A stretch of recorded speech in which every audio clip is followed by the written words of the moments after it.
आई आणि बाबांच्या मर्जीने विराजने शुभासोबत लग्न केले, पण तो मनापासून खुश नव्हता. त्याला मॉडर्न विचाराची आणि तसेच राहणीमान असणारी मोठ्या बहिणीसारखी मुलगी बायको म्हणून हवी होती. त्याच्या मनाच्या चौकटीत शुभा कुठेच बसत नव्हती. शुभासुद्धा चांगली शिकलेली होती.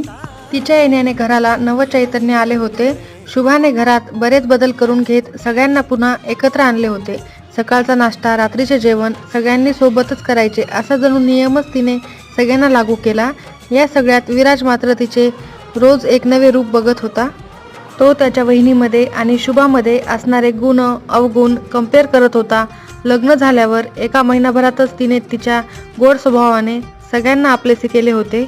विराजला सुद्धा याची जाणीव व्हायला लागली होती की फक्त राहणीमान फॅशनेबल असले तरच तो जोडीदार परफेक्ट नसतो.